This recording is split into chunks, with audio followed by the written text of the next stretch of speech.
These are pretty nice seats, you guys admit. All right, but, before I go in and introduce our esteemed panel, who are clearly the stars of the show, we're actually backstage trying to figure out when the last time we had both Mike Rogers in the same panel was, when one of them wasn't adjudicating the other in front of Congress. That's a different kind of panel. This is going to be the much more friendly type of panel. But before we dove in, I wanted to share just a couple of thoughts on topics that will set the stage for the two key things we're going to be talking about, which are really kind of the role of policy in enabling the cybersecurity industry and the role of threat intelligence sharing, both for policy and actively for the defenders.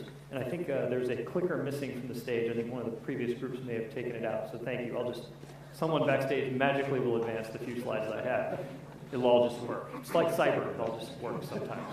Don't worry. So the first concept I want to introduce was kind of threat effectiveness, because I think a lot of us understand this intuitively, but I wanted to make it a little more explicit. Because there's a cycle that all of us as defenders and all of us in the cybersecurity industry follow, which is when any new type of technology comes out. And we've been doing this for 15, 20 years minimum.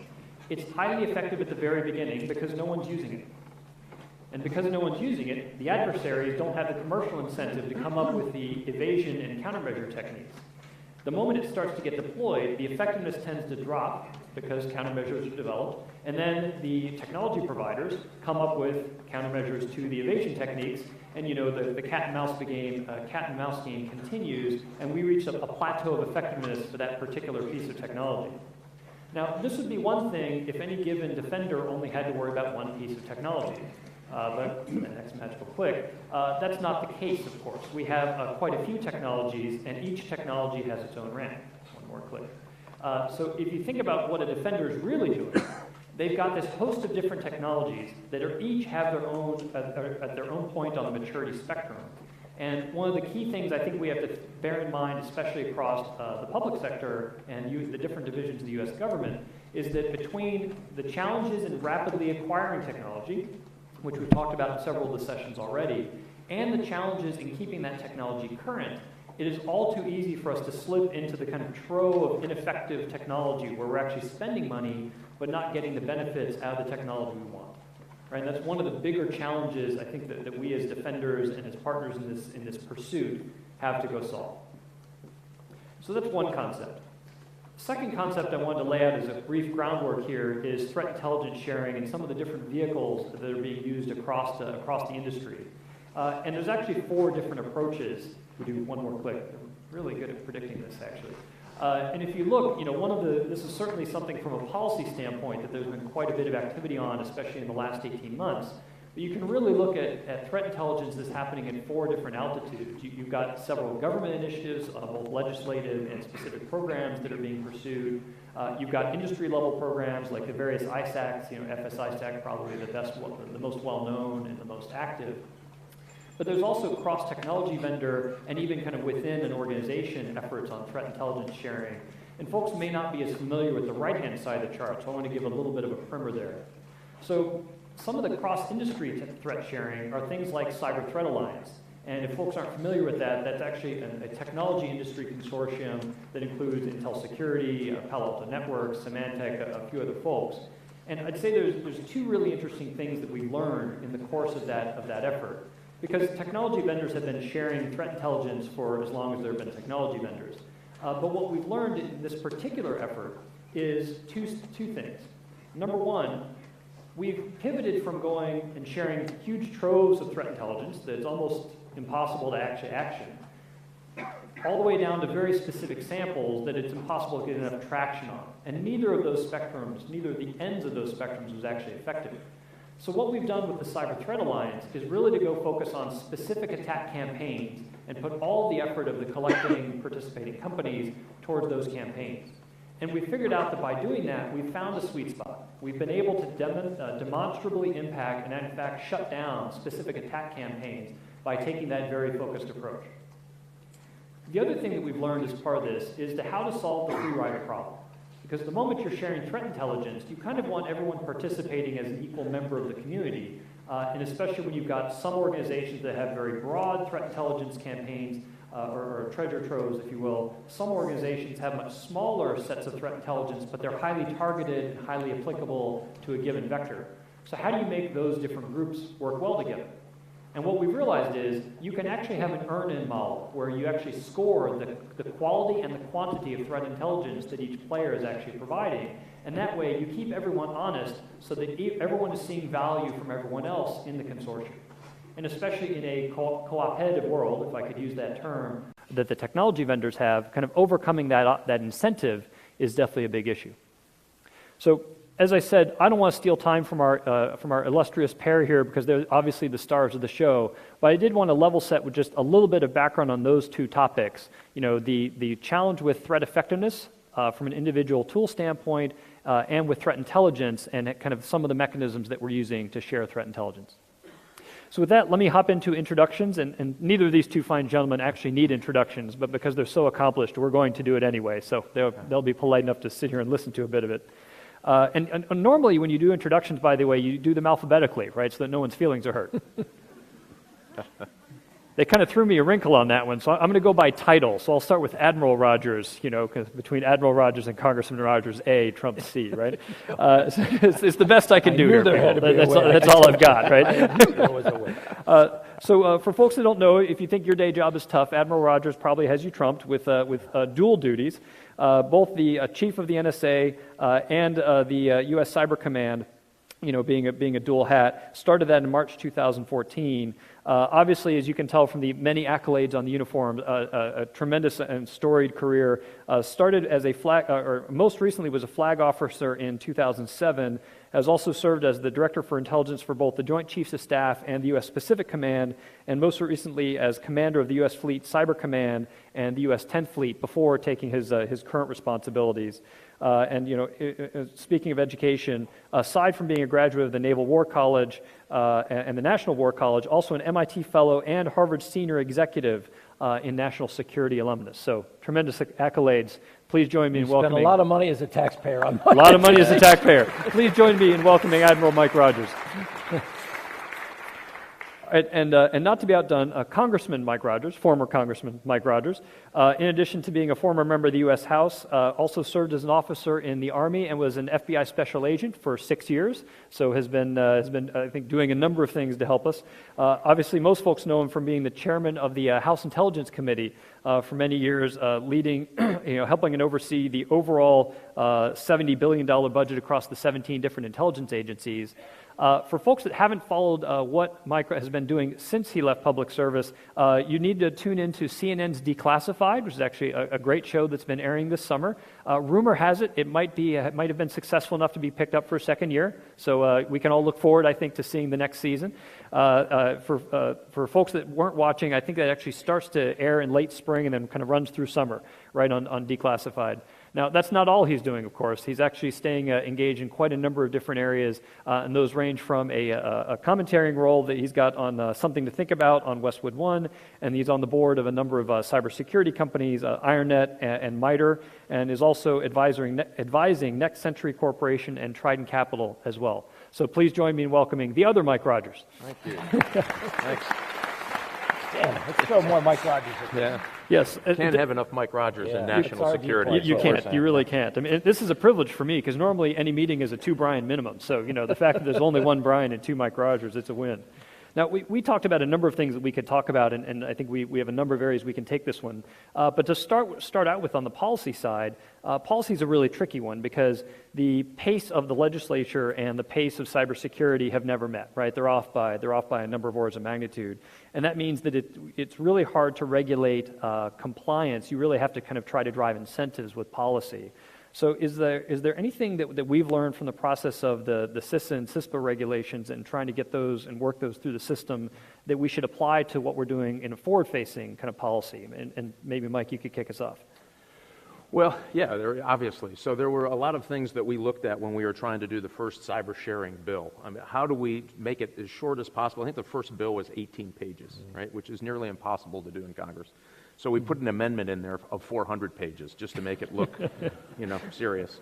And here's what we found. We really need to define what we want our government to do. We have lots of capability. The NSA has lots of capability. We have not yet quite fully engaged in the public side of what we want our government to do. How engaged do you want the NSA in defending private sector networks across the United States. Haven't gotten there. So the sharing bill was just a really simple first step, and now the follow-on CISPA bill is a first step, and it gave us the opportunity to do liability protection, which allows this sharing, a more robust sharing environment of threats. And so if you want to be more forward-facing, we're going to have to look at all of the elements of what happens next. Did we put it in the right place? Is the DHS the agency that should be forward-leaning on cyber in the United States given the level of threats? We could probably debate that for an hour and a half. What incentives can we build in that allows the government to participate but the private sector to do its role? Attribution of nation-state attacks, some at least actuarial understanding of what cyber insurance needs to look like going forward. These are all things that the government can have a flavor in, but it really is going to at the end of the day, have to be private sector led in what is forward-facing. Outside, as I said, what do you want your government to do and what role do you want them to play on your networks? That's a question we haven't answered. Absolutely. And Admiral Rogers, anything you would add to that? I would agree. So what we've done is created a starting point, a framework that enables the movement of information back and forth. That's good, but that's not enough. So what we got to do now, I think, is figure out how do we generate activity that correlates to value. It goes to your point about how you share information. Look, just throwing data out there for the sake of saying, look at the volume of things we're moving between you. That doesn't get to value. I think this also gives us the opportunity to step back and say, so what has worked well, what does not work well, and how does the private sector define value? Because I'm constantly reminding my government teammates, we should be providing insight and information that correlates to what generates positive outcomes for them, not the other way around. The primary focus should be on how do we harness the capability of the government to provide insight that supports the private sector in a way that is of value to the private sector, and not, hey, we're from the government, it's one size fits all, this is the way it is. That's not going to get us where we need to go. You know, and that actually touches on one of the questions that we were going to hit later, but I think it makes sense to bring it up because this is a big pet peeve for me, right? Whenever I'm talking to organizations around the world, I tend to start with the senior information security teams, and I will ask them, what are you tracking, right? What is your outcome? What is success to you? And it amazes me that, you know, minimum 60% of the organizations I talk to say, I don't know, right? They don't actually track anything. And that kind of complicates this whole problem, right? Because from a defense effectiveness standpoint, it's really hard to understand. From a policy standpoint, it's really hard to understand. Are there things that you would suggest either as a fellow defender for organizations that they should be tracking success metrics? And back to our discussion on policy, is there anything that we should be driving that would actually help, you know, kind of deliver outcomes there as well? Because it's definitely an unsolved problem in cyber. One of the things for us in the DoD is we're trying to, you know, so part of my job is Cyber Command is I'm responsible for defending the Department of Defense's network. So just like any CISO out there, I'm trying to ensure that our systems, our data, our platforms, and our capabilities are safe and are not being intruded upon, and our information is not being extracted or manipulated. One of the things that we've tried to identify is incentivize positive outcomes. And never forget the human dynamic on all this. People tend to respond well to colors, red, green, yellow. Hey, green is good, red is bad. Numbers, am I in the 90s? Am I in the 60s? How can you quantify what we're doing in ways, excuse me, That's right. It's a Russian-made. Damn it, Mike. So how do you quantify things in a way that people can relate to and that will drive behavioral change? So we have what we call the cyber scorecard. It's been an interesting evolution in the DoD. People don't like getting their homework graded. That's very normal. I get my homework graded as well. Interestingly, on that, I get my homework graded as NSA in that, so that's always an interesting evolution. But that has been very interesting so far, and that has tended to shape and drive much better outcomes because it translates cybersecurity into something that people who weren't necessarily deeply enmeshed in this can understand. Yeah. And two levels of this. So you get to the top Fortune 100 companies, they're all in. Mm-hmm. They understand the metrics they need to survive and brand protection and mitigation of problems. It starts getting hazy, even from the Fortune 100 down, Fortune 500 down, it gets really hazy. And so there's a disconnect sometimes between the board leadership and what you want your cyber defenders to do within your companies and the resources that they can apply. So I do think this is where I think setting these standards can be important. And I don't mean the government going out and saying, if you do these 5 things, you're going to be safe in the network. But there's been lots of talk about bringing folks together and say, okay, how can we do this private sector approach to providing some metrics on these companies so they at least know they're at least getting A, a good product, or B, getting it right. Things like, can you harmonize regulation across the government? Pretty confusing if you're in the Fortune 500, really confusing if you're a company out there somewhere that's a manufacturer that you know you're under siege. It's almost nearly impossible to navigate. So that's where the government can help. Can they set those kinds of standards? Can you harmonize regulation on cyber?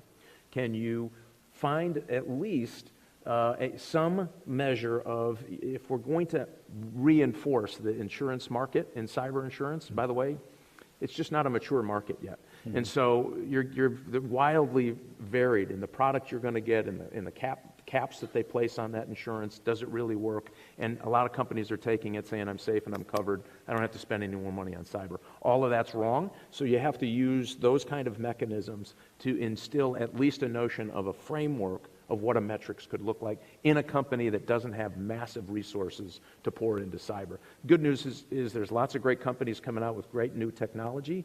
This framework could kind of help that. And then you have companies like AT&T, who are used to be worried about just getting information from point A to point B, have heavily invested in cybersecurity solutions, and they touch so much data. Makes a lot of sense. So you're seeing this evolution in who is even those cybersecurity providers, and where a company in the middle can get service that rates up there with the Fortune 100 companies. So you're seeing this change in the marketplace that I think is pretty exciting, that will apply metrics based on free market principles. That cyber insurance is going to be a necessary evil here pretty soon, and that will help drive what those metrics are, and that can be a joint effort between the private sector and the government doing things like attribution and other things. It'll at least kind of help the whole industry mature, right? Because right now there's been lots of good ideas.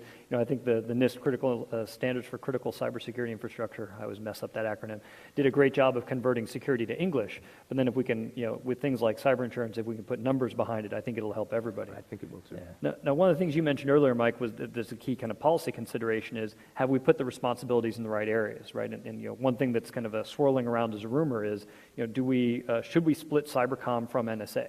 And let's talk about what's important. Look at the time. Oh, hey, what did he just say? But to the extent anyone can comment, and totally understand limits there, we'd love to hear both of your perspective on that one. I tell you what, you go first, and I'll. So lots of discussion. Let me just tell you how they got there. And I have candidly been going back and forth on this issue. So one of the reasons this started is that Cyber Command was using resources in the NSA for cybercom efforts. And candidly, you want that. We have soldiers in the field. We have folks in combat, in contact with the enemy. You want every single resource we can apply to make sure nothing bad happens, or we at least have a technological advantage on the battlefield. And Admiral Rogers has done that masterfully. And so the inside discussion of why they should be split is, do you want an organization that has the capability for what will likely be a more robust offensive capability and defense of military operations around the world, and a civilian intelligence agency that is signals-oriented? That's how that whole discussion got going. And I heard the arguments even when I was chairman that it's muddling the resources. You're giving resources to a signals intelligence effort, and it slips over into combat operations. I don't believe that should be our problem. I don't think numbers in the box should be a reason we worry about this. But would that make both organizations more effective? The only thing I worry about is, now does Admiral Rogers have to talk to Director X at NSA to perform the same function he does today? If we can't eliminate that question, then I'm not sure I'd be for it. So for us, I remind people, go back, Cyber Command, this structure is now slightly over 6 years old. The reason we started with this structure was, as we were building Cyber Command, we wanted to harness the effectiveness and efficiency that resulted in the significant investments the Department of Defense had already made in cyber, significantly at the National Security Agency, harness the insight capabilities and knowledge of NSA to assist Cyber Command as it was standing up, and also to try to be more faster, more effective, in the sense that you had one individual between these two organizations making choices, so that, quite frankly, you didn't have to raise these choices to the next higher level, the Secretary of Defense. The thought being, look, if you have to kick everything to the Secretary, you're not going to get speed. You're not going to get anything done in a timely way. It's 6 years later. We've got 6 years of runtime now. And so as we often do, now we're stepping back and asking ourselves, so based on 6 years of experience, are the assumptions that we made still accurate? Have things changed? Is the environment different? Does that lead us to suggest that perhaps we need to do something differently?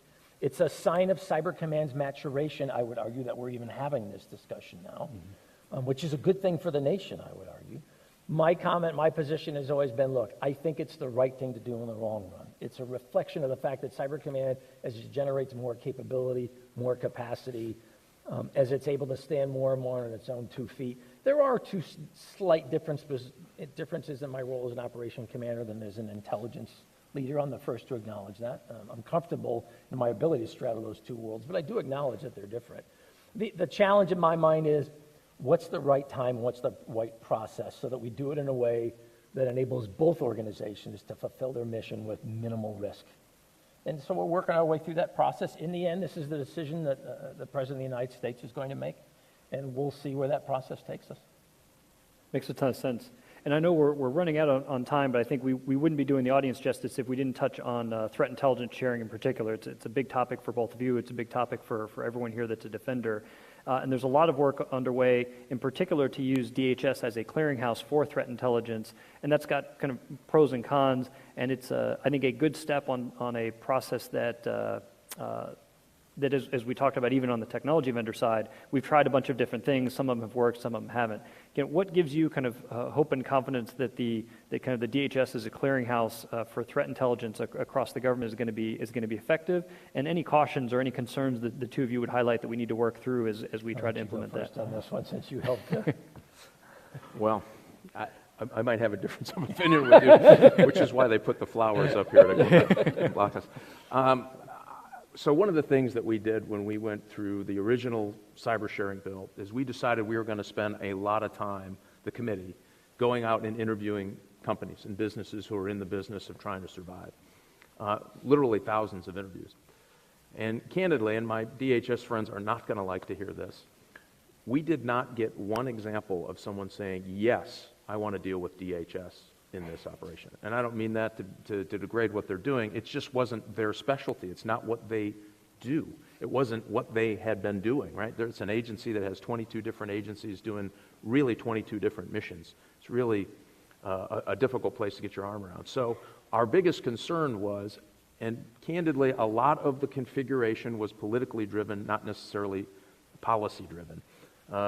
People were a little nervous about having NSA even connected to the ability to help process and share information that ran through DHS, and they didn't want companies, even folks who had direct relationships with NSA or other agencies, even DOD, to directly go to them, because they thought it would diminish. I mean, their argument was pure, I think, but I think the outcome just hasn't been exactly what we want. If you ask businesses today, they don't know who to call. They don't know what they talk about if they got a hold of somebody. That's a huge problem. We've been in this for a few years now. That tells me we probably don't have this right just yet. And my argument, again, this is, what do you want your government to do? My argument has always been, why did we take our best players off the field? Name another area of national security where your government doesn't protect you when it comes to a missile threat or a military invasion, fill in the blank, a domestic terrorism act. Well, what we've said is we're going to have every company in America is going to have to defend themselves against China, Russia, Iran, North Korea, every international organized crime group that has ever devised a way to get into your networks. And good luck with that, because we don't really want the NSA kind of messing around with it. And I'm not saying we want the NSA to monitor our domestic networks. I think it's a bad idea. But there are ways we can do this to get their expertise a little ramped up at DHS to make it a fully functioning organization. We're just not there yet. And I think we would all be remiss if we don't take this as an opportunity to say, okay, what is working at DHS and what's not working? The threat level is getting worse. You have nation states have now decided to use cyber as a political tool. That we are entering a very dangerous time, I think, in regard to that. And the more a nation state gets away with it, the more other nation states are going to say, build 2 more carrier groups or hire another 100,000 trained cyber warriors. I think I know where I'm going. And so we've got to answer these questions. I think we have to answer them soon. And this is going to have to be a policy discussion. I think if you ask all of the agencies, they'll all have their own opinion. I'm eager to hear Mike Rogers. This is how we're going to know if he's retiring or not, what his answer is. Well, based on my answer, I may be retiring. Cause and effect. Yeah. So, first of all, I agree with Mike. This is one we got to get right. And I would suggest that the environment we find ourselves in today and what we're likely to face in the coming years is very different in many ways than what was it's even worse than what was anticipated when we created some of the structures of today. We'll have a significant change upcoming in the form of a new administration in a couple months. I think that's a great opportunity for us to step back and assess what's worked, what has not worked. If you were building this from the ground up, how would you create it?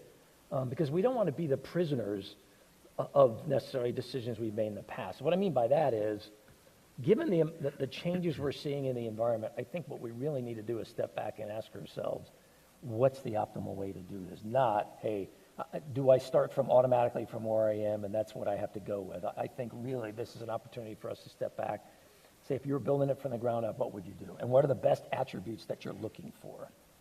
Because doing more of the same is not likely to generate different outcomes. And clearly, whether you're in the private sector, I think when you're in the government, we would all acknowledge we are not where we want to be and we are not where we need to be. Perhaps most importantly, we're just not where we need to be. And so I'd like to see if we can take this as an opportunity to ask, well, how do we get to where we need to be? It's a great opportunity to kind of use an election cycle to force a change event. And speaking of change events, I just want to conclude by thanking Mike and Mike, because I view both of them in their careers as being tremendous cybersecurity change agents. If you look at the impact they've had both as policymakers, as defenders, on their impact on the industry cannot be overstated. So Mike and Mike, thanks for joining everybody. Thanks, Brian. Really appreciate it. Appreciate it. Thanks, Brian. Thanks, Mike.